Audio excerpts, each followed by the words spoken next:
जय भीम। जय भारत, जय संविधान। बहुजन समाज में जन्मे सभी संतों, गुरुओं, महापुरुषों को नमन करते हुए करुणा के सागर तथागत गौतम बुद्ध, संत शिरोमणि सदगुरु रविदास जी महाराज, भगवान वाल्मीकि महाराज, गुरु नानक देव, संत कबीर, समय समय पे जन्मे परिवर्तन के नायक, महानायक,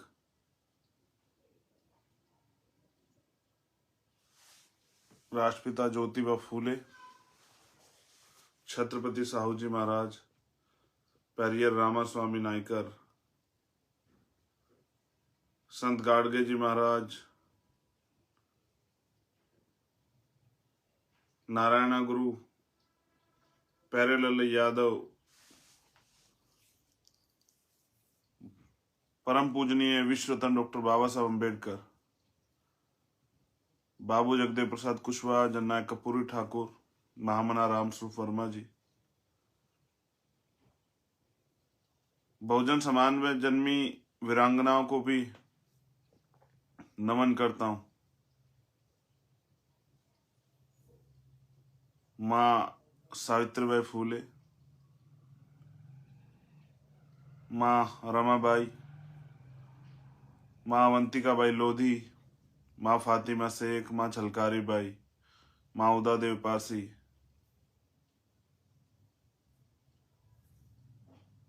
माँ अहिल्याबाई होलकर,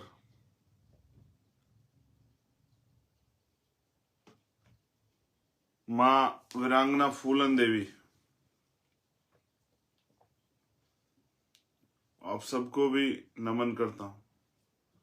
मैं नमन करता हूं देश की आजादी में योगदान देने वाले शहीद आजम करतार सिंह सराभा, शहीद आजम भगत सिंह, शहीद आजम उधम सिंह, वीर अब्दुल हमीद, अशफाकुल्ला खान महानायकों को भी हम नमन करता हूं।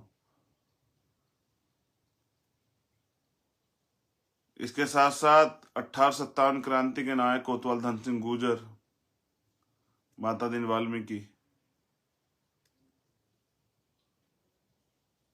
मेरे रहबर, मेरे गुरु, मेरे आदर्श मान्यवर साहब श्री काशीराम जी को भी नमन करता हूं।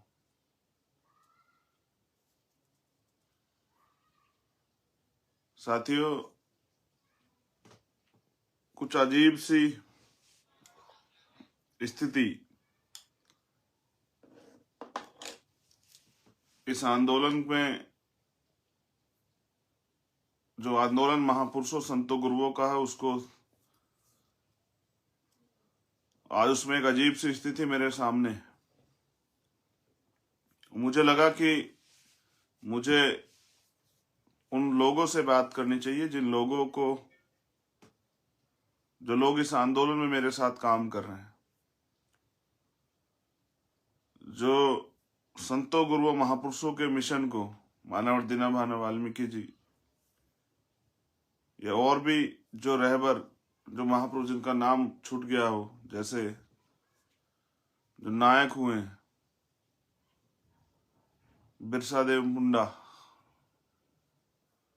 तांत्या भील,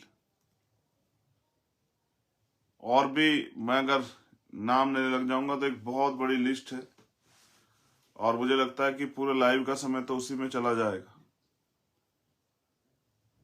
साथियों, दो घटनाएं पिछले 10 दिन के अंदर जिनमें मैं शामिल हुआ, मुझे लगता है कि उनको आपके सामने रखना, आज के हालात पे अगर हम उन पे गौर नहीं करेंगे, उन घटनाओं को पे नहीं जाएंगे, तो हमें वास्तविक स्थिति का एहसास नहीं होगा। जैसे वास्तविक स्थिति का एहसास होता किस तरह से है, वो इस तरह से है कि जो हालात आपके सामने हो वही वास्तविक स्थिति होती है, और इतिहास आप पे उदाहरण होता है, और वर्तमान पे आप काम कर रहे होते हैं, वास्तविक स्थिति उस पे, और भविष्य के लिए आप सोच रहे होते हैं। तो साथियों, मैं पहला जो मामला है प्रयागराज का, प्रयागराज के मामले में गया, और लगभग इस मामले को 20 दिन से ज्यादा हो गए।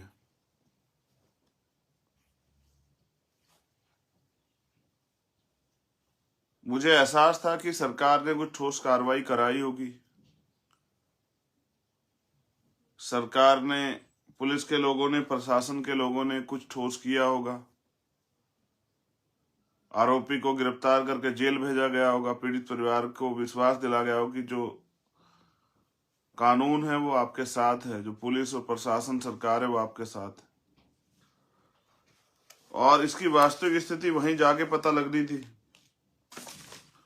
तो मैंने तय किया कि भाई पहले प्रशासन पुलिस को काम करने का मौका दे दे, फिर वहां चले, फिर जाके देखने का, जानने का प्रयास करें कि वास्तविकता क्या है।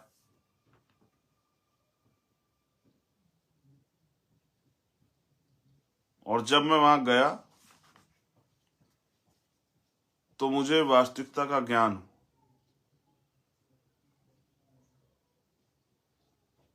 कि वास्तविकता क्या है। मैं उन परिवारों से मिला। जब मैं गया तो वो परिवार में जो बहन वहां मौजूद थी, जिस परिवार की हत्या हुई, उनमें से 2 दूसरे भाई, उनकी पत्नी, वो जाते ही मेरे पैरों में लिपट गई। बड़ा कठिन सा पल था मेरे लिए कि हम हमेशा बहनों के सम्मान की रक्षा सुरक्षा की बात करते हैं, उनके लिए लड़ते हैं, लेकिन एक आज उम्र में हमसे बड़ी बहन हमारे पैरों में पड़ी थी। बड़ी हिम्मत करके हमने उनको हटाया कि नहीं, आप पैर छोड़ दीजिए, ऐसा मत कीजिए। वो मेरे हिसाब से वो किसी व्यक्ति चंद्रशेखर आजाद के पैरों की तरफ नहीं पड़ी थी, वो उस विश्वास की तरफ, पैरों की तरफ झुकी थी जो अपने से कम छोटी उम्र में है, लेकिन उस विश्वास की तरफ वो झुकी थी जो विश्वास पिछले 6-7 सालों में भीम आर्मी के साथियों ने बनाया। जहां पे अन्याय अत्याचार वहां भीम आर्मी, जहां पे हक अधिकार की लड़ाई वहां पे भीम आर्मी। वो जो पहचान आप लोगों ने बनाई है, उस विश्वास के सामने वो बहन, हमसे उम्र में बड़ी बहन, वो नतमस्तक हुई। वो इस उम्मीद के आगे नतमस्तक हुई कि ये जो शख्स, ये जो व्यक्ति यहां पहुंचा, ये हमारे अधिकारों के लिए लड़ने वाला व्यक्ति है और ये, इसके आने से हमें न्याय मिलेगा। मैं इन 2 घटनाओं पे क्यों बात कर रहा हूं, क्योंकि ये बहुत ताजा उदाहरण है। 21वीं सदी चल रही है, आजाद भारत। जब आप किसी प्रगतिशील व्यक्ति से बात करेंगे या किसी से भी बात करेंगे जो अपर कास्ट के लोग होंगे, तो वो आपसे पहली लाइन में कहेंगे कि अब कहां जातिवाद है। नहीं, हम तो जातिवाद को नहीं मानते हैं, जातिवाद जैसी कोई चीज ही नहीं है। पहले हुआ करता था, अब जो पहले हुआ करता था उस पर आज क्यों चर्चा कर रहे हैं। हम जब अपने हक की लड़ाई की बात करते हैं, हम अपने हक मांगने की बात करते हैं, तो वो तुरंत हमारी राजनीति पे भी और हम पे भी जातिवादी होने का ठप्पा लगा देते हैं। लेकिन जातिवाद क्या है, इसका सच जो है और ये कितना खतरनाक है, ये भी आपको जानना समझना चाहिए। ये आप तब तक नहीं जानेंगे ना, जबकि ये है शहरों में भी, लेकिन जब तक आप गांव में निकल के नहीं जाएंगे, गांव की गलियों में, आप गांव तक, क्योंकि बड़ा जो है ना, लगभग 80% लोग जो है ना वो गांव में रहते हैं आज भी भारत के अंदर। 20% आबादी शहर में रहती है। जो शहर की चाक चौबंद आप देखते हो, वो 20% लोगों के लिए, गांव के लोगों के लिए वो सिर्फ कुछ देर का एहसास है जब वो जाते हैं उन शहरों में। ऐसी बहुत सारी चीजें, लेकिन आज हम मुद्दे पे रहते हैं।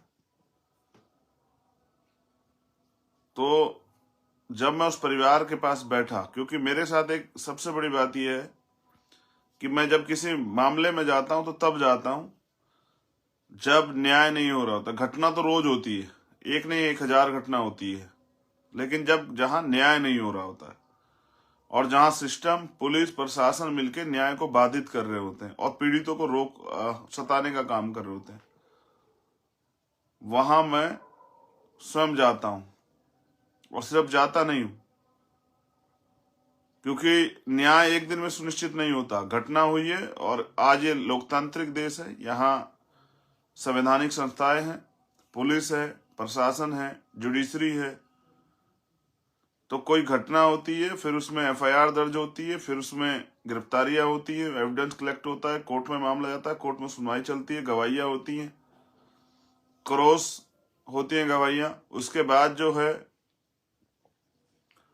फिर कहीं जाके कोर्ट तय करता है कि असलियत में घटना हुई क्या थी और उस पर क्या क्या चार्जेस फ्रेम होने चाहिए। तो एक लंबी प्रक्रिया है। कुछ लोग कहते हैं कि भाई न्याय तो नहीं मिलता, भाई आप जाते हो, इतना आसान नहीं है न्याय।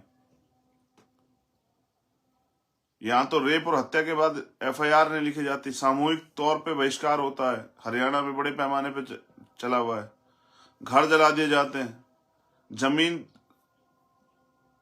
को दबाने का, छीनने का प्रयास किया तो उसका विरोध करने पर हत्या हो जाती है।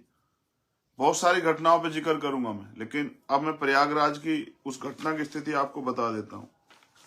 यह आज की घटना नहीं है, ये घटना 7/9/2019 में घटी पहली बार, जब इस परिवार पे वहां के दूसरे जो विरोधी पक्ष के लोग हैं उन्होंने हमला किया। परिवार ने पुलिस बुलाई, मुकदमे के लिए एप्लीकेशन दी। कई दिन के बाद जो है ये मुकदमा दर्ज हुआ। अब समझिए कि कई घटना हुई है, पुलिस का काम है कि भाई वो मुकदमा दर्ज करे, पीड़ित परिवार को सुन के आरोपियों को गिरफ्तार करे। लेकिन कमाल की बात मुझे वहां जाने के बाद पता लगी कि 2 साल से ज्यादा के समय में लोग कहते हैं एसएस चेक का दुरुपयोग हो रहा है। सच तो यह है कि जुडिशरी में जिस तरह की खामियां हैं, अपराधियों को जिस तरह से सत्ता का संरक्षण और जुडिशरी का संरक्षण है, उसके कारण 4% के मुकदमों में कन्वेक्शन होता है। सजा की जो प्रक्रिया है 4% मुकदमे में होती है, बाकी मुकदमे तो ऐसे ही। तो मैं समझता हूं कि 2 साल में जो लोग कहते हैं एसएस एक्ट का दुरुपयोग होता, दोबारा दोहरा रहा हूं, दुरुपयोग नहीं होता, एसएस एक्ट इम्प्लीमेंट ही नहीं होता है।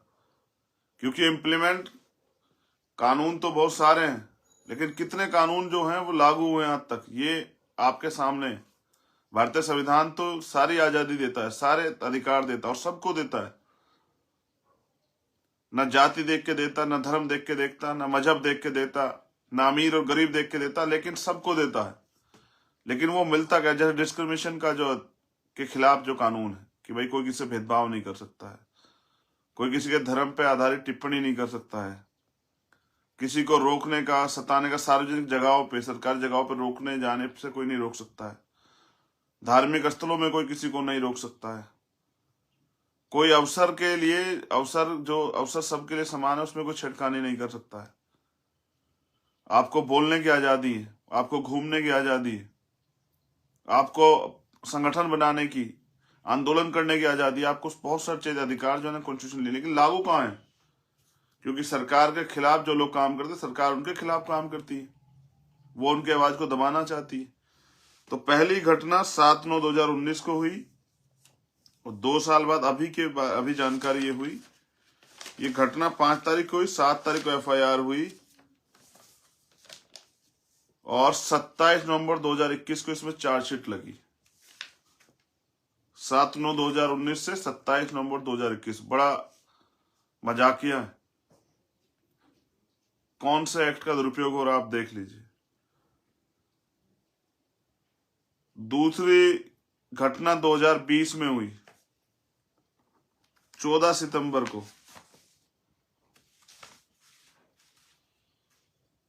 जिसमें मेडिकल हुए, कई लोगों की पिटाई हुई। और घटना कारण क्या था कि जो पहली घटना हुई थी, आरोपी चाहते थे कि ये लोग दबाव में फैसला कर लें, इस वजह से उन्होंने दूसरी घटना कारित की, दबाव बनाया, गेट तोड़ दिए और मारपीट की, जिसमें महिलाओं को भी चोट लगी, पुरुषों को भी चोट लगी, मेडिकल हुए।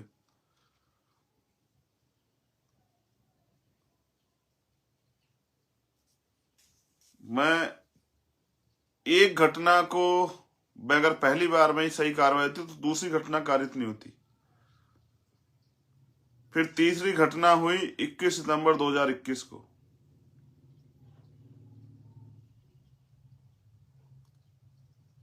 इसमें एफआईआर हुई 9 दिन बाद, 29/9/2021 को। ये तीसरी घटना है। लेकिन इस घटना के बाद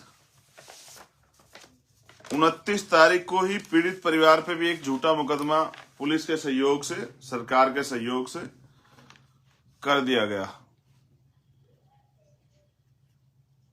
और ये कहा गया कि अगर जो पिटे उन्हीं के खिलाफ मुकदमा, ये है न्याय चरित्र, ये है सरकार चरित्र, ये है सत्ता का दुरुपयोग, ये है सबका साथ सबका विकास। चौथी घटना जो 25/11/2021 को हुई, और ये घटना बड़ी डरावनी है। एक हफ्ते पहले आरोपी लोग ये कहते हैं क्या तो फैसला कर लो उन मुकदमों में, वरना 1 बीघा जमीन बेच के तुम्हें उजाड़ देंगे। और फिर ये घटना होती। बच्ची के पिता, उनका भाई 10 साल का, उनकी मां और खुद बच्ची, चारों लोगों की हत्या कर दी जाती है। तो मां और बेटी के साथ रेप हुआ है। 2-3 दिन तक तो यही नहीं पता था कि घटना हुई या नहीं हुई है, क्योंकि वो लोग पिछले रास्ते आए और इस घटना को अंजाम देके चले गए। उनके भाई को किसी दूसरे व्यक्ति ने पूछा कि भाई आपके परिवार के आपके भाई नहीं दिखाई दे रहे कई दिन से। तो वो जब घर देखने आए तब उनको पता लगा लाशें सड़ चुकी थी।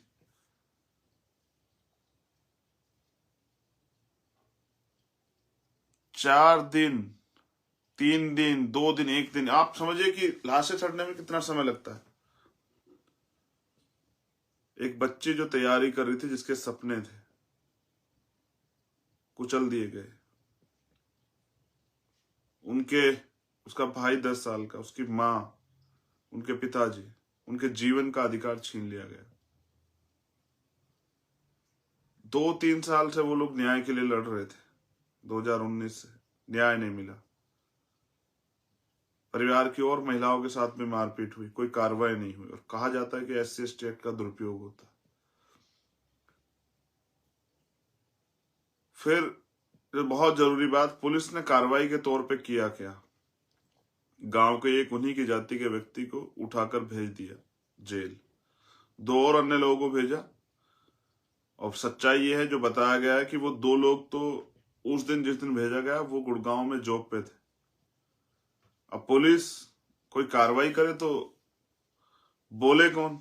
किसका बुरा समय है जो पुलिस के खिलाफ बोले? क्योंकि पुलिस पे तो सारे अधिकार है। पुलिस उसको उठा के जेल में, दरोगा जी कहें कि अभी भेजने दें। हम तो लंबे समय से देखते आ रहे हैं कि निर्दोष जेल चले जाते हैं, आरोपी खुलेआम घूमते हैं। अभी तक पिछले इस मुकदमे में जितने लोगों पे FIR हुई, मैं बता देता हूं आप लोगों को।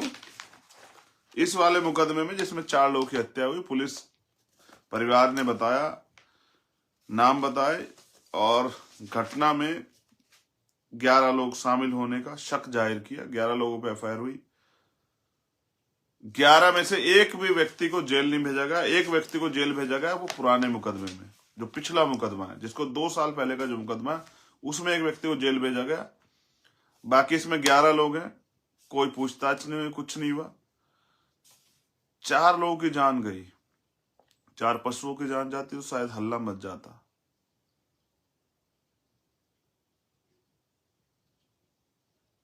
ये जाति का फर्क। मैं तो किसी भी महिला के खिलाफ अत्याचार के खिलाफ, लेकिन परिवार द्वारा बताया गया उस बच्ची की हालत को, उसको इतनी निर्दयता से उसके हो गया उस। और जहां तक मैं समझता हूं, ये एक व्यक्ति का काम नहीं है।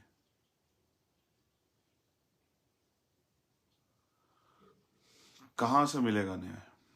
मैंने परिवार को विश्वास दिलाया कि पुलिस और सरकार मिलकर अगर आरोपियों को बचाने का काम करेगी तो भीम आर्मी, आजाद समाज पार्टी और खुद चंद्रशेखर आजाद आपके साथ आके प्रयागराज में धरने पे बैठूंगा। लेकिन जो विश्वास आपको है उसको हम लोग टूटने नहीं देंगे। सोच के दिल दहल जाता है, 4 लोगों की हत्या होती, ना कोई मीडिया में शोर है, ना कोई कैंडल मार्च हो रहा है, ना महिला आयोग जागी, ना मानव अधिकार आयोग जागा, ना ही किसी नेता को तकलीफ हुई। और सबसे बड़ी दुख की बात यह है कि जब मैं वहां जा रहा था, मैं 4 दिन लखनऊ रहा कि उस घटना पर जाऊंगा, तो उस परिवार को ये कहा गया कि उनको मत आने देना, हम कर रहे हैं मदद वहां के नेताओं द्वारा। पुलिस और प्रशासन के लोगों ने सोचा कि कुछ दिनों बाद क्या होगा, घटना अ, अभी ताजी है तो थोड़ा विरोध होगा, घटना ठंडी हो जाएगी, फिर कुछ होगा नहीं। लेकिन उनको ये नहीं पता कि हम लोग इस काम को कर क्यों रहे हैं। हम लोग इस काम को इसलिए नहीं कर रहे हैं कि घटना ताजी है, घटना पुरानी हो गई है। हम इन घटनाओं को रोक देना चाहते हैं। ये घटनाएं जड़ से खत्म होनी चाहिए। ये नहीं होना चाहिए, किसी के साथ भी नहीं होना चाहिए, कोई जाति धर्म के लोगों, समाज के किसी के साथ में, किसी भी बहन बेटी के साथ नहीं होना चाहिए। ये पहली घटना है जिसमें मैं प्रयागराज जाके खुद शामिल होकर आंदोलन करूंगा, और सीबीआई जांच की हमने मांग की है।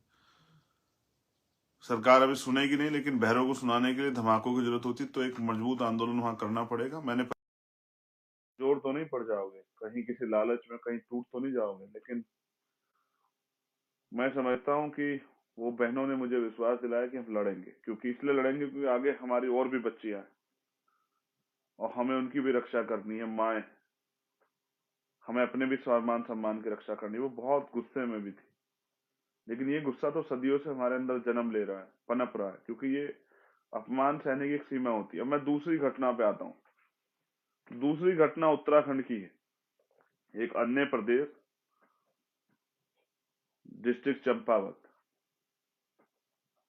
जब ये घटना मेरे संज्ञान में आई तो भीमार में आजाद समाज पार्टी की टीम वहां गई, उन्होंने इसमें एफआईआर दर्ज कराई। पहली बात तो हमारे लोगों को जानकारी नहीं, क्योंकि एजुकेशन की कमी और कोई लीगल नॉलेज देता नहीं है, वकील इतने नहीं है। पुलिस जो कहे वही एफआईआर लिख देती, वो अज्ञात में वो एफआईआर हुई।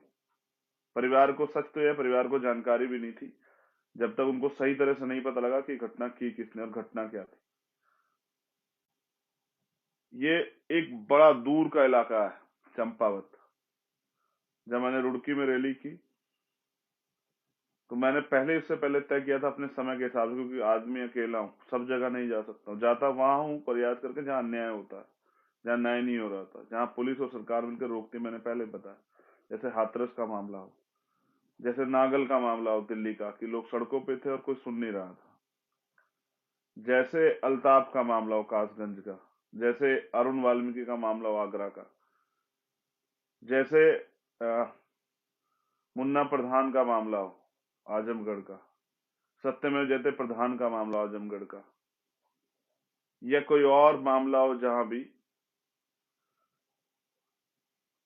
जहां सुनवाई ना हो, वहां जहां मेरी जरूरत होती है वहां मैं जरूर जाता हूँ। समय लग जाता है तो मैंने खुद ये कहा कि जैसे 16 तारीख मैंने तय कि जाऊंगा, तो मैंने इनसे कहा कि मैं 15 तारीख में जाऊंगा यहाँ की टीम। तो मैं जब वहां पहुंचा उत्तराखंड, और एक हरिद्वार डिस्ट्रिक्ट में हमने रैली भी की, लाखों लोग उस रैली में शामिल हुए। हमारे वहां की टीम ने बहुत मेहनत की थी, वहां के प्रभारी, वहां के प्रदेश अध्यक्ष, बीमारी में आजाद समाज की जिले की टीम, विधानसभा की टीम, ब्लॉक की टीम, बूथ की टीम, सब लोगों ने बहुत मेहनत की। मैंने उस रैली के बाद मैंने उनको कहा था कि रैली के बाद तत्काल हम लोग निकलेंगे। रात में हम लोग 9 बजे लगभग वहां से निकले। सुबह 4:30 बजे पूरी रात के सफर के बाद हम लोग टनकपुर पहुंचे। टनकपुर में रात को एक धर्मशाला में रुके। फिर टनकपुर से हम लोग चंपावत गए। चंपावत में परिवार से मिले, उनकी बात सुनी, फिर वहां के जो जिम्मेदार अधिकारी, एसएसपी, डीएम, उन दोनों से मुलाकात की। पूरी घटना को जानने के बाद, घटना क्या है मैं आपको बता देता हूँ। एक अनुसूचित जाति, शेड्यूल कास्ट के एक व्यक्ति है जो सिलाई का काम करते थे 25 साल से। एक अन्य जाति के, क्या मैं जातियों का जिक्र करूं, पीड़ितों की क्या जाति और अपराधियों की क्या जाति। ये जाति का दंश जिन्होंने जाति बनाई, उन्होंने इसलिए बनाया कि जाति के आधार पर शोषण करके कुछ लोगों के अधिकारों से उनको वंचित रखा जाए और उनको उनके मॉरल को डाउन किया जाए। तो बता देता हूँ, जिसके यहाँ वो काम, जिसकी दुकान में वो उन्होंने दुकान खोली हुई थी, उसके परिवार की शादी थी, उसमें वो इनवाइट थे। जब वो शादी में बारात के तौर पे गई, ये किस्सा लगभग ऐसा जैसे राष्ट्रपिता ज्योतिबा फुले के साथ हुआ था। वो जब चले गए, जिस उनके साथी ने उनको बुलाया था उसको दिक्कत नहीं थी, लेकिन जब वो शादी में शामिल हुए तो उस समुदाय के जो लोग थे, जिस उनके साथ साथी के समुदाय के लोग, मैं राष्ट्रपिता ज्योतिबा फुले की बात कर रहा हूँ, उन्होंने राष्ट्रपिता ज्योतिबा फुले को अपमानित किया कि इसको शूद्र को क्यों बुलाया, इस माली को क्यों बुलाया शादी में, हमारी इसकी इतनी हिम्मत ही हमारी शादी में आएगा, ये हमारे साथ चलेगा। वो व्यक्ति जब बारात में चले गए तो वहां सामूहिक रूप से भोजन करने के ऊपर, क्योंकि आज भी उत्तराखंड के पहाड़ी क्षेत्र में कास्टिज्म बड़े पैमाने पे, पिछले 6 महीने में, क्योंकि भीम आर्मी की यूनिट्स वहां बन गई हैं, 30 घटनाएं कास्टिज्म की, कास्ट एट्रोसिटी की वहां हुई है, जातिगत अत्याचार। और बहुत बुरी स्थिति, मैंने एक बार पहले भी लाइव में बताया था, इतनी बुरी स्थिति है। और है तो ये देश के सभी कोनों में, लेकिन जहां जहां थोड़ा सा आर्थिक सशक्तिकरण आया है या पॉलिटिकल पावर आपके हाथ में, वहां थोड़ा सा तब्दीली हो कि आप लड़ पाते हैं, आप पे संसाधन आए हैं, तो वहां पहाड़ में ये बड़े पैमाने पे है। वहां तो जातियों के आधारित इतनी घटना है, इतना बंटवारा है कि आज भी वहां जाति के आधार पे कमरे नहीं मिलते हैं। अगर आप जाति बता दें तो शायद आपको रहने के लिए कमरा ना मिले, बहुत सारी चीजें। लेकिन वो जब बारात में चले गए तो उनके जो सजातीय लोग थे, बारात के जो, जिनके बारात में वो गए थे, उनको ये पसंद नहीं आया कि वो हमारे साथ उसी पंडाल में खाना खा रहे हैं, उन्हीं बर्तनों में जिसमें हम खा रहे हैं। और ऐसी घटना 2 दिन पहले भी, जैसे आटा चक्की छूने पे एक टीचर होते हुए, टीचर थे वो, जिन्होंने एक शेड्यूल कास्ट के व्यक्ति की हत्या कर दी थी पीट पीट के। एक और घटना हुई थी जिसमें मैं खुद स्वयं शामिल हुआ था, गया था मैं उस परिवार से मिलने। उस घटना में भी कुछ ऐसा ही हुआ था कि वो सामूहिक उसमें शादी में जाके वो खाना खाने लगे कुर्सी बैठ के, तो उनके साथ मारपीट की और मार दिया। और लास्ट लाइन ये थी, जब मैं उस परिवार से मिलने के लिए गया, कि वो हंसते हुए कह रहे थे कि बकरे की तरह काट दिया उसे हमने। मैं जब हक की बात करता हूं तो लोगों को लगता है कि हम भड़काने की बात कर रहे हैं, लेकिन सच अगर आज इन लोगों को नहीं बताएंगे जिनसे बात कर रहे हैं, तो किसको बताएंगे? और जब इनको सच का पता नहीं लगेगा तो ये लोग लड़ेंगे कैसे?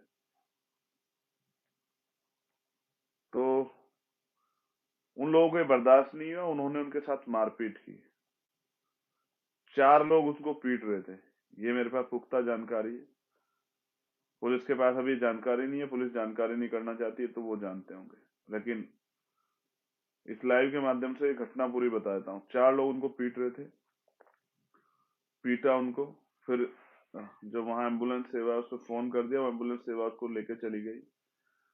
और परिवार को रात में, परिवार के पास किस परिवार के लोगों ने फोन किया, तो उन्होंने कहा कि अभी वो शादी में है, बारात रात में 7 बजे आएगी, 11 बजे तक वो फिर भी नहीं लौटे। तो उनको लगा कि हो सकता है कि कहीं रुक गए होंगे। परिवार को सुबह एक फोन आया कि परिवार को बताया गया कि वो भी सो रहे हैं। फिर उसके बाद परिवार ने दोबारा प्रयास किया बात करने का, तो फिर नई बात हो पाई। फोन उठाने वाले ने फिर बता दिया कि अभी सो रहे हैं। फिर उधर से एक फोन आता जिसने कहा कि आप यहाँ आ जाइए सेवा पानी करने के लिए, क्योंकि इनकी तबीयत थोड़ी खराब है, ये हॉस्पिटल में ले जा रहे हैं। वो जब हॉस्पिटल परिवार गया तो वो नग्न अवस्था में फर्श पे लेटे, ठंड का समय, किसी व्यक्ति को आप बिना कपड़ों के और फर्श पे लेटाएंगे तो उसकी क्या हालात होगी। वो फर्श पे लेटे हुए थे और उनकी हालत बहुत अच्छी नहीं थी। जब उनको वहां से, और हालत अच्छी नहीं थी, जब परिवार ने शोर शराबा किया तो उनको वो गाड़ी से लेके चले गए हायर सेंटर के लिए। और रास्ते में उन्होंने अपने बेटे को बताया कि जब मैं खाना खा रहा था, इस बात से नाराज होकर उन्होंने, कुछ लोगों ने मेरे से मारपीट की। वो इशारे से बता पाए, बोल नहीं पाया। उन्होंने कुछ दिया जो एविडेंस के तौर पे काम आएगा।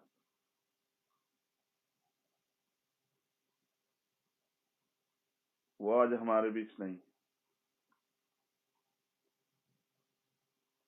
मैं परिवार से मिलने गया, ये मामला मीडिया में आया तो हाईलाइटेड हुआ, मीडिया ने भी कुछ जानकारी कलेक्ट की होंगी, तो उन्होंने लिखा कि खाना छूने पे स्वर्णों द्वारा हत्या। मैं जब उस परिवार से मिला, उस परिवार में 3 बच्चे हैं। ये बहुत तकलीफ का वो है। जैसे प्रयागराज का तो पूरा परिवार ही खत्म हो गया है, उनके भाई लोग हैं लेकिन वो परिवार नहीं है, वो परिवार तो पूरा खत्म हो गया है। जैसा उन्होंने कहा उन्होंने कर दिया कि हम उजाड़ देंगे। चंपावत में 3 परिवार के 4 मेंबर है। पत्नी जो पीड़ित जो नहीं रहे, उनकी पत्नी, उनकी हत्या हो गई है, उनकी एक बेटी, 2 बच्चे। जब मैं उनसे मिला तो मैंने उनको सुना, पूरी जानकारी उन्होंने मुझे दी। मैंने उनसे कहा कि डरो मत, बताओ। दोनों बच्चे छोटे हैं, नाबालिग हैं, बेटी भी नाबालिग है, दोनों पढ़ना चाहते हैं। बोल नहीं पा रहे थे दोनों बेटे क्योंकि उनके सर से पिता का साया उठ गया है। मेरा एक सवाल है पूरे देश और सिस्टम से, क्या कोई भी कीमत उनके पिता को वापस ला सकती है? पिता व्यक्ति नहीं होते हैं, एक मॉरल सपोर्ट होता है। आप कुछ भी कर देंगे और आपको किसी भी चीज की जरूरत है तो शायद हर व्यक्ति जो इस लाइव को सुन रहा सोचे कि जब आप बचपन में थे क्या कभी किसी चीज के लिए आपको सोचना पड़ा, या कोई था जो आपके लिए सोच रहा था और आपने कहा होगा, और अगर वो सक्षम होगा तो उसने उस चीज को आपको प्रोवाइड करा। भाई कौन था? वो आपके पिता थे। एक पिता एक सपोर्ट होता है, सपोर्ट सिस्टम होता है। जब तक वो होते हैं ना, तब तक आपको और किसी की जरूरत नहीं महसूस होती। वो बहुत बड़ी ताकत होते हैं। हम तो नहीं जानते भगवान कैसा होता है, लेकिन हम तो अपने संतों, गुरुओं, महापुरुषों को भगवान समझते हैं। क्योंकि भगवान वो होता है जो गुण दोष से परे होता है, और जो आपको कुछ जो आपसे कुछ लेता नहीं है, देता है सिर्फ आपको। और मैं तो मानता हूँ हर किसी की जिंदगी भगवान है, एक अच्छे साथी के रूप में और उसके माता पिता के रूप में, जो उनको जन्म देते हैं, जिनका अंश होते हैं। मेरे माता पिता, मेरे भगवान जो है ना, मेरे माता पिता। मेरे पिता तो अब नहीं है, 2013 में चले गए वो, लेकिन मेरी माँ है, वही मेरी भगवान है। या वो मेरे गार्जियन जिन्होंने मुझे पाला, तैयार किया, या मैं वो महापुरुष, तमाम लोग जिनको मैं नमन करता हूँ, वही मेरे। क्योंकि आज मैं जो कुछ सीख रहा हूँ उनसे सीख रहा हूँ। वो नहीं भी है तो मैं एकलव्य की स्थिति में हूँ। वो कहानी आपने सुनी है ना, द्रोणाचार्य एकलव्य की कहानी। सच है नहीं, लेकिन ये सच है कि एक एकलव्य है और द्रोणाचार्य के रूप में, गुरु के रूप में, द्रोणाचार्य पे तो नहीं जाऊंगा, गुरु के रूप में ये महापुरुष मेरे साथ है। मैं क्या करता हूँ, क्या नहीं करता हूँ, कहाँ से सीख लेता हूँ, वो सारी सीख उनके चरित्र में। मैं घटना पे आता हूँ। वो बेटी भी पढ़ना चाहती है। जब वो उसने मुझे बताई तो वो रोने लगी। उसने मेरी तरफ हाथ जोड़े हुए थे, और मैं उसके सर पे हाथ रख के कह रहा था कि नहीं, रोते नहीं। फिर मैं उनकी बात सुनने के बाद मैंने उनसे कहा कि तुम खाना खाओ, अभी हम चलेंगे। फिर मैंने वहां के लोकल लोगों से, जो अपनी टीम थी, पिथौरागढ़ की, लोहाघाट की, चंपावत की, उनसे बात की। हजारों नहीं तो थे, 400, 300, 400, 500 लोगों की टीम है वहां अच्छी। वो लोग आए थे, उन लोगों ने बहुत प्रयास किया, वो आए और वो लड़ भी रहे। मैं उनका भी धन्यवाद करता हूँ। धन्यवाद तो मैं प्रयागराज की टीम का भी करता हूँ कि उन्होंने उस मामले को उठाने का प्रयास किया और वो लड़े, और मेरे जाने पे वो वहां बहुसंख्यक रूप से थे अपना काम छोड़ के। फिर मैं उन परिवार के साथ वहां के एसएसपी से मिला, और मैंने ये बात एसएसपी को कही कि एक बार इस परिवार को सुनिए, शायद आपको एहसास हो जाए कि मैं क्यों यहाँ हूँ। जब वो बच्ची उस बात को बता रही थी ना, वो कह रही हमें कुछ नहीं चाहिए, हम भीख मांग के रह लेंगे, लेकिन हमें न्याय चाहिए। उसकी आवाज में जो दर्द था ना, वो दर्द असहनीय था। एक भाई के लिए तो असहनीय था। वो रो पड़ी और मैं खुद के आंसू को नहीं रोक पाया। पहली बार ऐसा हो कि सामूहिक रूप से, क्योंकि मैं भावुक व्यक्ति हूँ, और जब किसी को दुख तकलीफ में देखता हूँ तो उसके दुख तकलीफ को अपना समझता हूँ, तो रोक नहीं पाता हूँ खुद को, तो नम हो जाती हैं आंखें। लेकिन जब मैंने उसको सुना और उसको रोते हुए, चिल्लाते हुए देखा वहां, तो मैं अपने आंसू पे काबू नहीं रख पाया। तो मेरी आंखें नम हुई, मैंने उसको संभाल लिया कि नहीं बेटा, रोते नहीं। लेकिन वो बेहोश हो गई। तभी उसको हम लोग ने डॉक्टर के पास भेजा।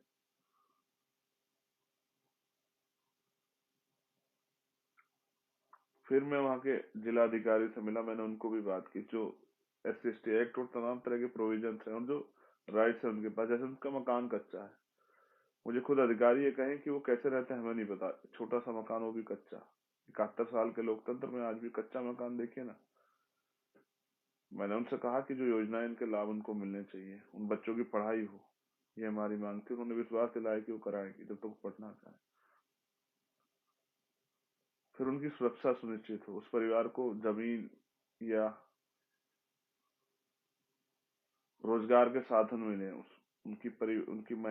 जो पत्नी है उनको पेंशन या कोई रोजगार, सरकारी नौकरी आप लोग दें, पक्का आवास बन जाए।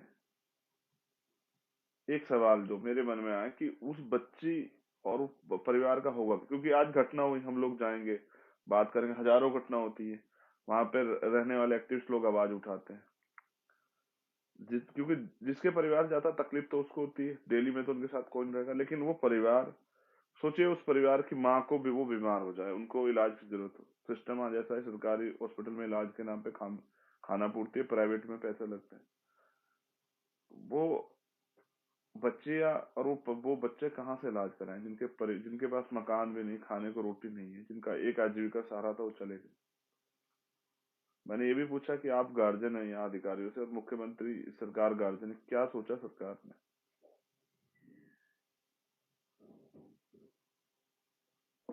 क्या खाएंगे वो लोग, कहाँ से कपड़े लाएंगे? वो मुख्य धारा से वो हट जाएंगे।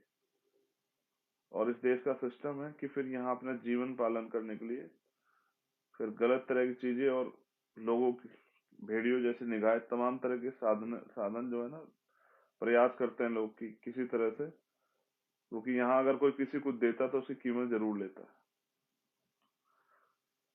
संवैधानिक रूप से शब्दों की गरिमा है, इसलिए मैं नहीं कह पा रहा हूँ, लेकिन ये सच है कि किस तरह से यहाँ एक स्त्री जो विधवा है या डिवोर्सी है, उसको उसका जीवन क्या है ये आप बेहतर जानते हैं, और कितने अपमान संघर्ष से वो उसको दो चार होना पड़ता है, कैसे कैसे अपने बच्चों को पालती है। लेकिन सच ये है कि वो कितना भी बेहतर करके वो नहीं दे पाएगी जो उसके पिता शायद उनको दे देते। मैंने उस बहन से वादा किया कि मैं आजीवन इस रिश्ते को निभाऊंगा। सारी दुनिया साथ छोड़ देगी, ये दो छोटे भाई ये भी साथ छोड़ देंगे, तो ये भाई नहीं छोड़ेगा जिसको चंद्रशेखर आजाद कहते हैं। ये वादा मेरा उस बहन से नहीं है, ये वादा मेरा हर बहन से, देश की हर जाति धर्म की बेटी से। मैं कोई बहुत बड़ा व्यक्ति तो नहीं हूं,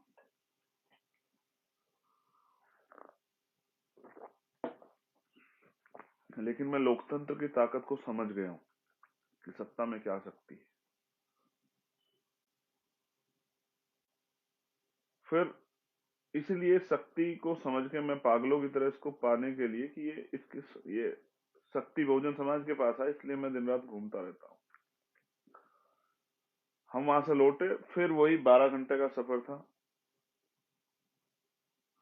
मेरे साथ जो बच्चे रहते हैं वो सही तरह सो नहीं पाए, और मुझे ये भी डर था कि कहीं रात में किसी की आंख झपक ना लग जाए और किसी को नुकसान ना हो जाए। प्रदेश अध्यक्ष की गाड़ी में चोट भी लगी, उनकी गाड़ी आपस में टकरा गई। हम आजाद भारत में जी रहे, उस परिवार के प्रति और प्रयागराज के प्रति, मेरी परिवार के प्रति मेरी संवेदना, ये तो वो घटना है जो सोशल मीडिया के आने से हाईलाइटेड हो जाती है और हम जैसे लोग खबर आ जाते हैं। इस देश का एनसीआरबी का डाटा कुछ और कहता है। वो ये कहता है कि पूरे देश में एट्रोसिटी घटनाएं बढ़ी, शेड्यूल कास्ट के लोगों पे अत्याचार घटनाएं बढ़ी, महिलाओं पे अत्याचार घटनाएं बढ़ी। अगर आप अखबार उठा के देखेंगे तो आपको ये भी एहसास होगा कि किस जाति कि महिलाओं पर अत्याचार की घटनाएं बढ़ी। ये जाति का खेल है। काशीराम साहब कहते जो कौम अन्याय अत्याचार के खिलाफ आवाज नहीं उठाती वो लाशें उठाती। और जो शासक कौम नहीं होती, जो जिनका राज नहीं होता, जिन समाज का वर्गों का राज नहीं होता, उनकी बहन बेटियों पर अत्याचार भी होते हैं, उनकी हत्याएं भी होती हैं, उनके बलात्कार भी होते हैं, उनको तेजाब से भी नहला जाता है, उनके घर भी जला दिए जाते हैं। काशीराम साहब कहते हैं कि शासक पे ना शोषण होता है, ना ही शासक पे के बहन बेटियों पे अत्याचार, यानी कि राजा के साथ ये नहीं होता है, जिनका राज होता है। ना कोई उनकी बहन को अपमानित करता, ना कोई उनकी जमीन दबाता, ना कोई उनकी हत्या करता। एक संदेश मेरा इस लाइव के माध्यम से पूरे दलित समाज के लोगों को भी है। मैं कभी, क्योंकि मैं जाति व्यवस्था को मानता नहीं, धीरे धीरे मैं सीख रहा हूँ, लेकिन मैं कभी पीड़ित की जाति शेड्यूल कास्ट के लोगों में नहीं पूछता हूँ कि उसकी जाति क्या है। इस सिस्टम ने हमें जाति का और वर्ग का नेता बनाने का प्रयास किया। हमारे तमाम महापुरुषों को, जैसे बाबा साहब अम्बेडकर पूरी दुनिया के विद्वान व्यक्ति, और सबके लिए कुछ इतना बड़ा कुछ करके गए संविधान में, लेकिन रहे इस सिस्टम ने बनाया उनको दलित नेता है। जबकि पंडित नेहरू जी सबके नेता है, गांधी जी सबके नेता है। पंडित नेहरू जी को कोई नहीं कहेगा कि वो कश्मीरी पंडितों के नेता है। गांधी जी को कोई नहीं कहेगा कि वो गुजरात के बनियों के नेता है या देश के बनियों के नेता है। लेकिन बाबा साहब अम्बेडकर को ये कहा जाएगा कि वो दलितों के नेता है, जबकि काम उन्होंने सबके लिए किया। उनका पूरी देश की महिलाओं के लिए को लाभ मिले, इसके लिए उन्होंने हिंदू कोड बिल पे प्रयास किया कि हिंदू कोड बिल लागू हो जाए, कि देश की महिलाओं को बुनियादी अधिकार मिल जाए। काशीराम साहब इतना काम किए, बाबू जगजीवन राम इतना काम किए, बीपी मौर्य जी इतना काम किए, इवन बहन जी भी इतना काम किए, लेकिन वो नेता दलितों की रही। हमारे तमाम नेता दलितों के नेता होते हैं, और दलितों में भी लास्ट टाइम आके वो एक जाति के नेता, इस सिस्टम उनको बना देता है। मेरे खिलाफ तमाम तरह के षड्यंत्र हुए। हमने भीम आर्मी जो संगठन बनाया, उस उद्देश्य के लिए हमारी लीडरशिप ने बनाया था, हमारे भाइयों ने बात करने के बाद, कि हम काशीराम साहब को मानने वाले लोग ये मानते थे कि बिना सामाजिक एकता के राजनीतिक एकता नहीं होती। उन्होंने कहा कि राजनीति चले ना चले, सरकार बने, सामाजिक परिवर्तन का आंदोलन नहीं रुकना चाहिए। इसलिए सामाजिक परिवर्तन का आंदोलन ना रुके, हमारे रहबरों महापुरुषों का संघर्ष बलिदान व्यर्थ ना चला जाए, इसलिए हमने इस आंदोलन को चलाया, और समाज को संगठित करने के लिए, बहुजन समाज के लोगों को जोड़ने के लिए। आप राजनीतिक कारणों से भीम आर्मी का विरोध कर सकते हैं, लेकिन ये एक सच है कि भीम आर्मी ने युवाओं को, जो युवा रोजगार या तमाम तरह की चीजों में, रोजगार तो है ही नहीं, जो युवा सिर्फ खाली रोड पे खड़े होके, गली में खड़े होके झुंड बना के या छोटे मोटे खेल वेल में अपना जिंदगी खराब करता था, आज वो युवा मिशन में आ रहा है और वो काम कर रहा है। लेकिन कहा गया ना कि गरीब अगर अपनी हक की लड़ाई लड़े, ये भी सबको चुभता है। हमारे साथ भी कुछ ऐसा है। अगर हमारे माता पिता, सोचे मेरे पिता प्राइम मिनिस्टर रहे होते, या मुख्यमंत्री रहे होते, या राज्यपाल रहे होते, या विधायक एमपी रहे होते, तो मैं अगर आता और काम करने लग जाता राजनीतिक काम, तो शायद मुझसे कोई सवाल नहीं करता। लोगों की नजरे में सबसे बड़ी शिकायत है कि एक प्राइमरी स्कूल के हेडमास्टर का बेटा ये किस तरह का काम कर रहा है, उसको नहीं करना चाहिए। लेकिन अगर मेरे पिता कोई मिनिस्टर होते, केंद्र में, स्टेट में रहे होते, या मुख्यमंत्री, प्रधानमंत्री, या कोई भी कुछ भी रहे होते, राजनीतिक व्यक्ति रहे होते, और उनका बेटा के राजनीति करके ये काम करता, तो शायद किसी को तकलीफ नहीं होती।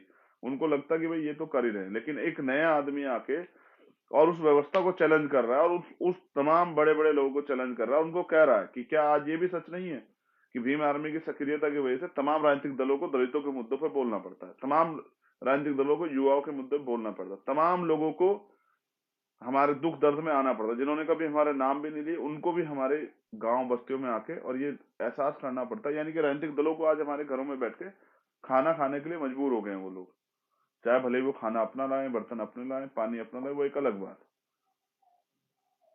ये परिवर्तन ना भीम आर्मी की वजह से आया, ना पिछले किसी नेता की वजह से आया, ये आया है महापुरुषों के आंदोलन की वजह से, और समय समय पर इसको आगे बढ़ना है। अगर आप पुरानी लीडरशिप तक इसको रोकना चाहते हैं, तो ये आंदोलन जहां तक वो छोड़ दिया उन्होंने वहीं रहेगा, क्योंकि अब वो परिवर्तन का काम नहीं कर रहे हैं। और वो सिर्फ राजनीतिक व्यवस्था को में बने रहना चाहते हैं। और ये हम परिवर्तन का आंदोलन है जो राष्ट्रपिता ज्योतिबा फुले ने चलाया, छत्रपति साहू जी महाराज ने चलाया, बाबू जगजीवन राम ने चलाया, बाबा साहब अम्बेडकर ने चलाया, मान्यवर काशीराम साहब ने चलाया। ये परिवर्तन का आंदोलन था। लेकिन इसको चलाने वाले जो लीडर थे, जिस दिन वो गए, दुनिया में नहीं रहे, तो ये आंदोलन रुक गया। अब मैं आता हूं उस बात पे कि मैं जातियां नहीं ढूंढता हूं, ना महिलाओं में, ना दलितों में, ना पिछड़ों में, ना आदिवासियों में, और ना कहीं। ये मैंने आज दलित शोषण की 2 घटनाओं पे बात रखी, अपना दर्द आपको बताया कि मैं क्या फील कर रहा हूँ। इसके साथ साथ ऐसी घटनाएं रोज किसी ना किसी स्टेट में होती, आदिवासियों के साथ, पिछड़े वर्ग के कमजोर जो पिछड़े वर्ग है उनके साथ,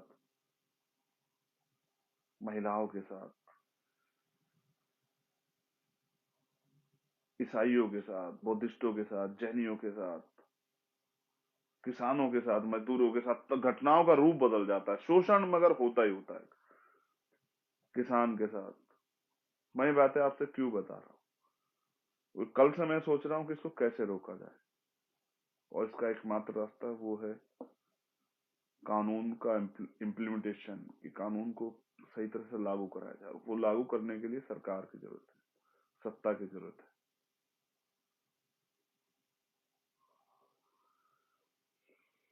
सड़कों के आंदोलन से हम सिर्फ न्याय दिला सकते हैं, न्याय के लिए लड़ सकते हैं, लेकिन सत्ता प्राप्त करके हम न्याय दे सकते हैं। फैसला आपको करना है। गुलामी आदत बन गई है हमारी। हमको लगता है कि हम गुलामी से मुक्ति ले ही नहीं सकते, मगर इस लाइन में एक बहुत छोटी सी बात है। अगर आप इस गुलामी से मुक्ति चाहते हैं,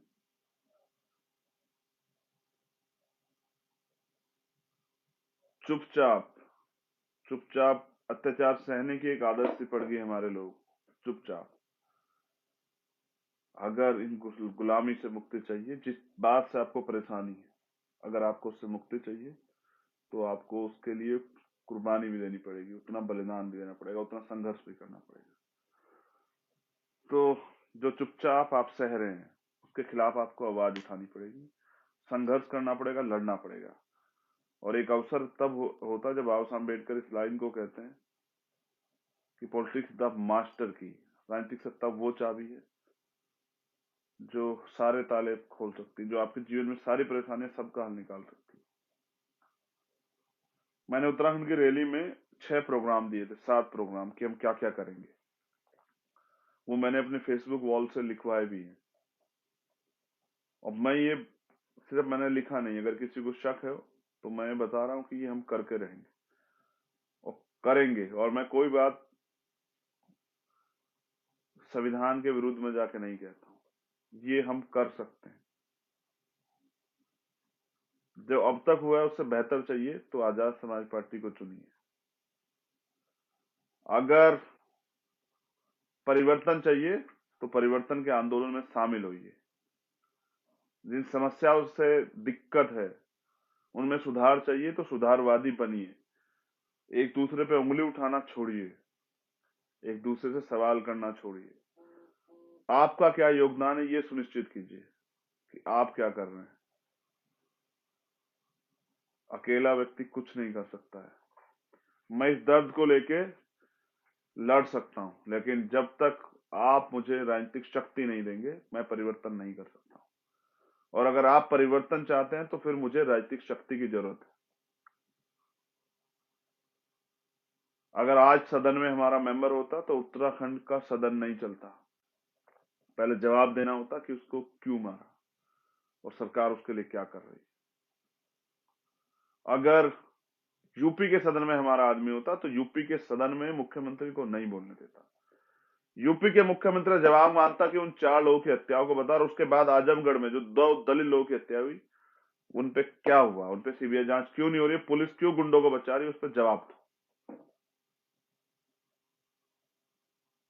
हमें 100 चमचों की जरूरत नहीं है, हमें एक अम्बेडकरवादी की जरूरत है। और मैं चाहता हूं कि अब समय आप अपने किस्मत, अपनी भाग्य को, जो भाग्य और दुर्भाग्य भरोसा रखते हैं किस्मत में, आप उसको बदलने के लिए सोचे कि गरीबी में रहना, शोषण में रहना, गुलामी को सहना, अधिकारों से वंचित रहना, जुल्म जाते शिकार होना, क्या ये किसी ईश्वर ने आपके भाग्य में लिखा है या आपके जीवन में लिखा है? और अगर आप मानते हैं कि नहीं, बाबा साहब अम्बेडकर ने संविधान में अधिकार दिए कि राजा का बेटा राजा नहीं बनेगा, राजा वो बनेगा जो हकदार होगा, अगर आप इस बात को मानते हैं और आप में दम, सबसे बड़ी बात है विश्वास की, अगर आप में विश्वास है कि आप में दम है और आप कर सकते हैं, तो फिर आप साथ दीजिए। जो लोग इस आंदोलन को में लगे हुए हैं, मैं उनका भी धन्यवाद करता हूँ। हमारे साथियों ने मुझसे ये भी कहा कि मध्य प्रदेश में ओबीसी आरक्षण खत्म कर दिया पंचायत चुनाव में, भैया उस पर बोलिए। मैं बोलूंगा सब इश्यूज पे, लेकिन जिनके लिए बोल रहे हैं उनको तो खड़ा होना पड़ेगा। अगर वो नहीं लड़ेंगे तो चलेगा। ये लोकतंत्र है, यहाँ तलवारों से लड़ाई नहीं लड़ी जाती, बंदूकों से लड़ाई नहीं लड़ी जाती, हंगामा करके नहीं लड़ी जाती, यहाँ संवैधानिक तरीके से लड़ाई लड़ी जाती है। और यहाँ सरों की कीमत है, सरों की ताकत है। आज अगर इस देश का मीडिया मुझे सुनता है, मेरी बात को अधिकारी कर्मचारी सुनते हैं, वो इसलिए नहीं कि चंद्रशेखर आजाद किसी बड़े बाप का बेटा, चंद्रशेखर आजाद एक संगठन का कार्यकर्ता है जो बहुत बड़ा है। वो एक पार्टी का कार्यकर्ता है जो परिवर्तन का आंदोलन चला रही है,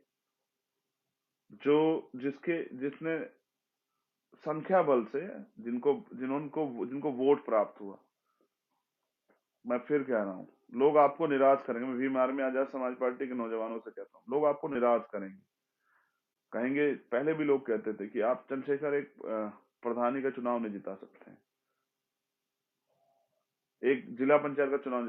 ये हमने प्रधानी छोड़िए, हमने तो जिला पंचायत के चुनाव आप लोगों ने जिताए और साबित किया कि हम जिता सकते हैं। और गरीब लोगों का समर्थन है हमें, हमारे कार्य की वजह से।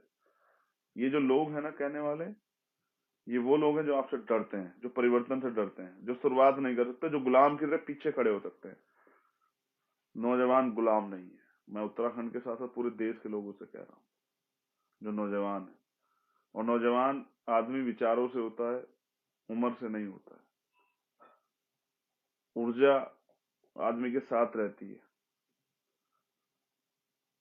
परिवर्तन का आंदोलन चलाना पड़ेगा और सुबह उठ के आपको खुद से सवाल पूछना पड़ेगा कि आपका आंदोलन में क्या योगदान है। और सोते हुए आपको एक सवाल ये करना पड़ेगा अपने मन में, इस बात को रखना पड़ेगा कि आप क्या करना चाहते हैं, उसके लिए कैसे वो करना है। मैं बहुत सवाल छोड़ता हूँ, मैं बहुत समझाता हूँ, और मैं ये सोचता हूँ क्योंकि ये मिशन है, इसको खाना पकाना नहीं, इसको पढ़ना पढ़ाना है। इसलिए मैं बहुत समझाता रहता हूँ, प्रयास करता हूँ कि 100 को समझाऊं तो 2 तो तैयार हूँ, 4 तो तैयार हूँ, 10 तो तैयार हूँ। अकेला चंद्रशेखर नहीं कुछ कर सकता है, लेकिन हम सब मिलके परिवर्तन कर सकते हैं।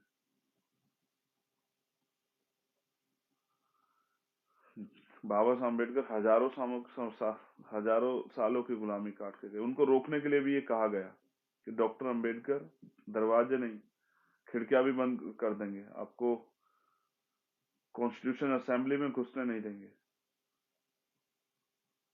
लेकिन उनके अंदर संकल्प था, तो उन्होंने करके दिखाया। हम पे भी संकल्प है और साबित करने का समय कि हम करके दिखाएं। मैं उत्तराखंड के नौजवानों से कहता हूँ, उत्तराखंड में जो समस्या है, अगर इनको खत्म करना चाहते हो ना, तो आपके पास मौका आ गया है 2022 का। गांव से, घर से निकलिए, गांव गांव जाके लोगों को तैयार कीजिए और दिखाइए अपनी शक्ति और बताइए।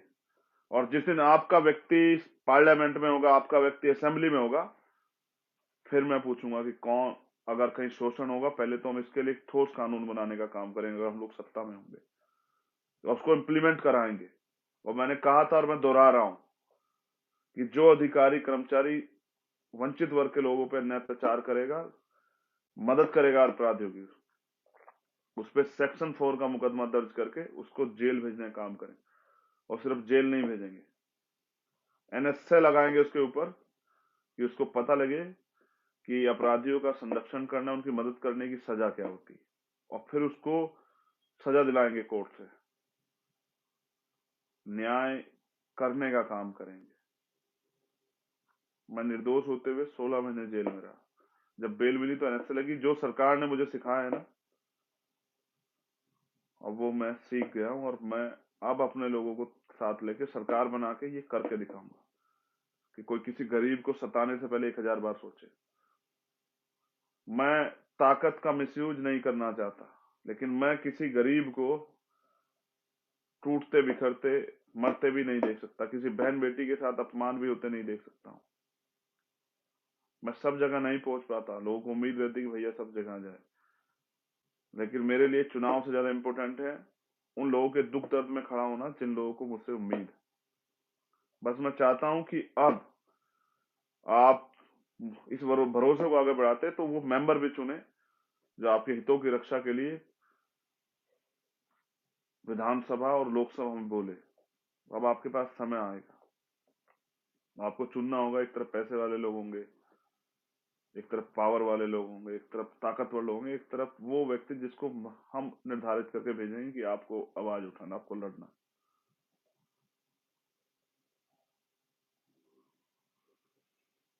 आपको ये तय करना होगा कि आपको ना बिकने वाला बन के अपने हितों की रक्षा करनी है, इस आंदोलन को आगे बढ़ाना, या 200, 400, 1000, 2000, 5000 शराब कपड़े पे या किसी सुविधा पे अपने वोट को बेच देना है। बिके हुए लोग कभी शासक नहीं होते। मैं तकलीफ में हूं क्योंकि मैंने अपनों को खोया है, और वंचित वर्ग का हर व्यक्ति मेरा अपना है, लेकिन मैं इस लड़ाई को हारने वाला नहीं, क्योंकि हारता व्यक्ति खुद से। हम इसे जीतेंगे, हमारे हौसले बड़े बुलंद हैं, और फिर हम पे टीम, हम पे एक से एक नौजवान है, वो नौजवान जो इस आंदोलन में अपने कैरियर को छोड़ के आए। हम पैसे वाले हो सकते हैं, लेकिन गुलाम बन के अगर पैसा ही रखना है तो क्या, उस पैसे का करना क्या है? गुलाम गुलाम होता है। लड़ाई गुलाम की नहीं है, लड़ाई है सेवक से शासक बनने की। बाबा साहब अम्बेडकर और मान्यवर काशीराम साहब का अधूरा सपना है, कौन पूरा करेगा?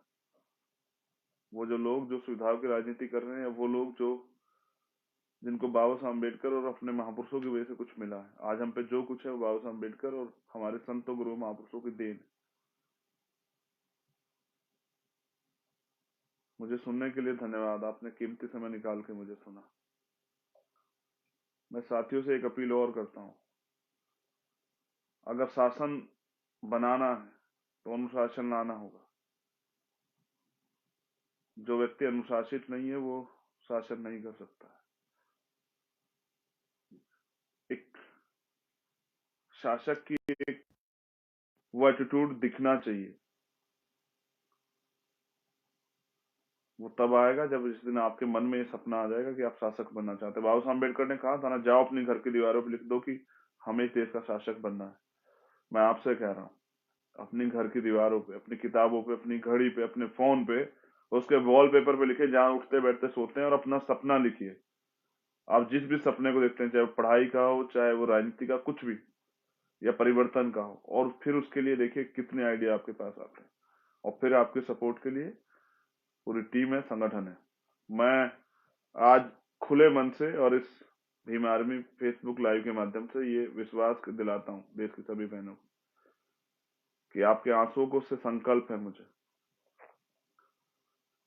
एक एक खून का कतरा नुछावर कर दूंगा अपनी बहनों के सम्मान के लिए, लेकिन बहुत ज्यादा दिन तक आपको इस अपमान की जिंदगी में रहने के लिए मजबूर नहीं होने दूंगा।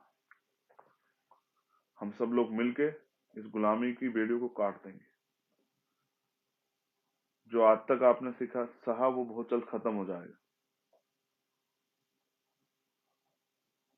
एक मजबूत भारत, अखंड भारत, शक्तिशाली भारत तब बनेगा जब हम जातियों में बटे हुए लोग जातियां छोड़ के जुड़ने का काम करेंगे। अभी तो हम अंदर से शासक लोगों ने इस तरह तोड़े गए जाति धर्मों मजहबों में कि हम एकजुट ही नहीं। जब हम अंदर से एक नहीं तो लड़ेंगे कैसे? तो पहले जातियों का ये चोला उतार के बहुजन बनिए, तब जाके लड़ाई जीती जाएगी। बहुत बहुत धन्यवाद। जय भीम, जय भारत, जय संविधान। कल अपने फेसबुक वॉल के माध्यम से, ट्विटर के माध्यम से जानकारी दूंगा। 69,000 शिक्षक भर्ती के बच्चों का आंदोलन चल रहा है, भूख हड़ताल बैठे, किसी बहन की जान ना चली जाए, किसी को और को नुकसान हो जाए, साथी को। ये जिम्मेदारी तो सरकार की, लेकिन उनके आंदोलन में शामिल होने के लिए भी जल जाऊंगा, और मुझे भूख हड़ताल में बैठना पड़ा तो मैं बैठूंगा उनके सहयोग में। और एसएससी जीडी वाले बच्चों का भी 21 तारीख को धरना है, कल मैं फाइनलेशन कर दूंगा। कल 21 तारीख को हम लोग संसद का घेराव करेंगे दिल्ली में। युवा परेशान है, महंगाई की मार है, चारों तरफ शोषण, अन्याय, अत्याचार, जुल्म जाती है, अधिकारी कर्मचारी पर सब परेशान है, लेकिन सत्ता में बैठे लोग खुश हैं। प्रमाण है आपके पास, अजय कुमार टहनी। ये सत्ता की ताकत है कि एसआईटी की रिपोर्ट, जो उन्हीं की सरकार की एसआईटी है, उनकी रिपोर्ट आई कि ये इंटेंशनली हुआ था, ये सोच समझ के किया गया, साजिश के थ्रू किया गया था। लेकिन आप समझिए, मुख्यमंत्री जी कोई फर्क थोड़ा ही है। उनको लगता है कि किसान थोड़ा ही मरे थे, जानवर मरे थे, उनकी हैसियत इतनी, उनकी औकात इतनी। धन्यवाद। ये लड़ाई जीतेंगे और जीत के रहेंगे। जब तक जीतेंगे तब तक चैन से सोएंगे नहीं। बहुत जल्द गांव गांव निकल के चुनाव खत्म हो जाएगा 2022 में। तो आप चाहता हूं कि आप शक्ति दें और मुझे अवसर दें। जिन चीजों को आप बताते हैं ना कि 4 बार उन्होंने ये किया, उनके राज में इतना हुआ, तो मुझे अभी आपने एक विधायक बनने की ताकत भी नहीं दी है। एक बार मुझे मौका दीजिए, अवसर दीजिए आजाद समाज पार्टी भीम आर्मी को, फिर देखिए, फिर कराइएगा कंपैरिजन किसने कितना काम किया। अभी तक जो किया वो मैंने संगठन के दम पे किया, आप सब साथियों की मेहनत से किया। जिस दिन मुझे सरकार बनाने का और चलाने का अवसर मिलेगा, उसके बाद मुझे बताइएगा, एक बार मौका देने के बाद, कि कौन कितना काम करता है। मैं इलाज नहीं करूंगा, जड़ों से खत्म करूंगा परेशानियों को। अधिकार और सुरक्षा, स्वाभिमान सम्मान की रक्षा हमारा प्रथम दायित्व। जय भीम, जय भारत, जय भीम आर्मी, जय आजाद समाज पार्टी। और भीम आर्मी आजाद समाज पार्टी के कार्यकर्ता को धन्यवाद, नीला सलाम, ये गरीब के बेटे को इतनी ताकत देने के लिए। आपके विश्वास को कमजोर नहीं पड़ने देंगे, बस हौसला बनाए रखिए। ताकतों, तानाशाह और ताकतों के आगे ताकतवर लोग झुकेगा मत, स्वाभिमानी लोग झुकते नहीं। लड़ाई चलेगी और लंबे समय तक चलेगी। ये आंदोलन है परिवर्तन का, जल्दी नहीं सुधरेगा। सुधरता तो बहुत जल्दी सुधर जाता है। इसको सुधारने के लिए आपको लड़ना पड़ेगा, आने वाली पीढ़ी को तैयार करना पड़ेगा। मुझे सुनने के लिए धन्यवाद।